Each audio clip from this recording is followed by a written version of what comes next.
আৰু মাজুলীত এটা চিনেমা হল এটা লাগেতো, লাগে নাই?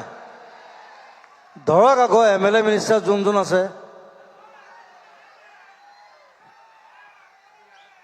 ভোটৰ সময়ত ঠিকে আহে, হয়নে? আচল কামবোৰতো নকৰে। আপোনালোকে ধৰক বিমল বৰাক ধৰক, কালচাৰেল মিনিষ্টাৰ, নামটোহে কালচাৰেল মিনিষ্টাৰ, কালচাৰ কৰে জানো? নকৰে। হা?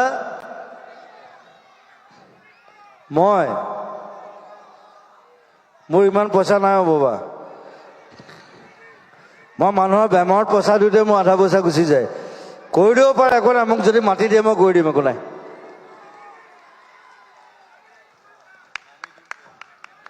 এক বিঘা মাটি দিলে হ'ল, চিনেমা হল বনাই দিম।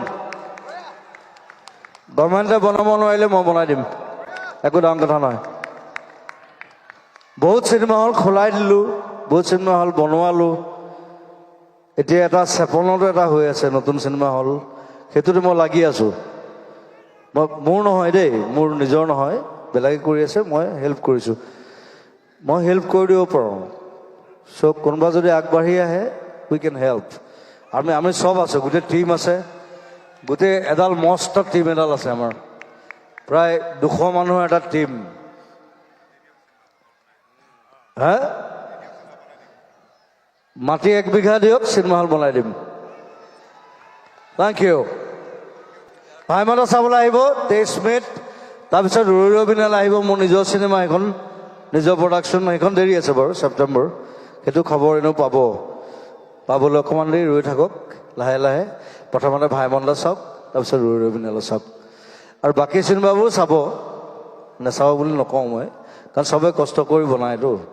চবৰ এটা কষ্ট থাকে, মন থাকে, এটা হাবিয়াস থাকে যে এখন চিনেমা বনাইছোঁ।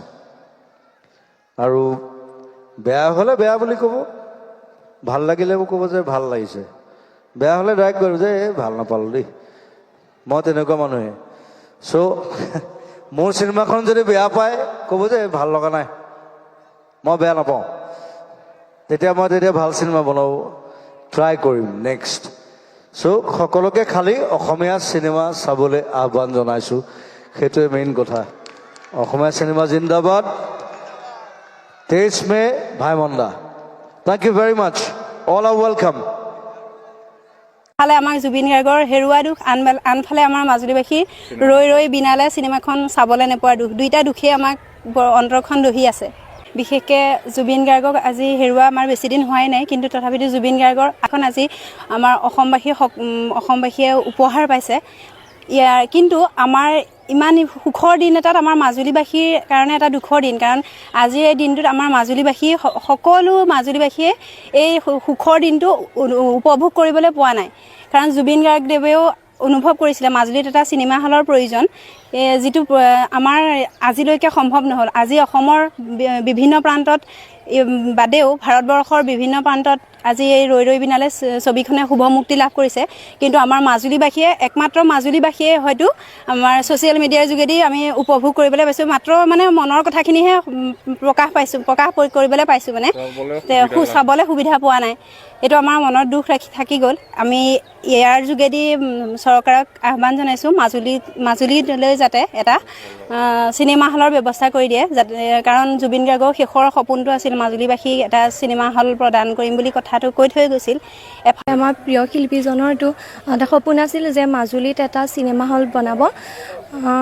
প্ৰিয় শিল্পীজনৰ আজি শেষৰখন চিনেমাৰ মুক্তি লাভ কৰিব, শুভ মুক্তি লাভ কৰিব, কিন্তু গোটেই বিশ্ববাসীয়ে চাব পাৰিব যদি আজি আমাৰ মাজুলী মানুহখিনিয়ে এই বিশেষ চিনেমাখন কেতিয়াকৈ চাব পাৰিব ঠিক নাই, কিয়নো মাজুলীত এটা চিনেমা হলৰ অভাৱ।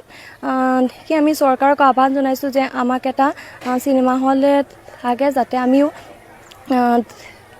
দেশবাসীৰ সৈতে আমিও চিনেমাবিলাক উপভোগ কৰিব পাৰোঁ। আমি প্ৰিয় শিল্পীজনৰ যে শেষৰ চিনেমাখন আজি আমি উপভোগ কৰিব পৰা নাই, তাৰ বাবে আমি দুখিত।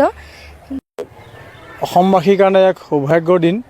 ৰৈ ৰৈ বিনালে চিনেমাখন অতি আকাংক্ষিতভাৱে জুবিন গাৰ্গদেৱে যেনেদৰে বিচাৰিছিলে তেনেদৰেই অসমবাসীয়ে চাবলৈ পালে।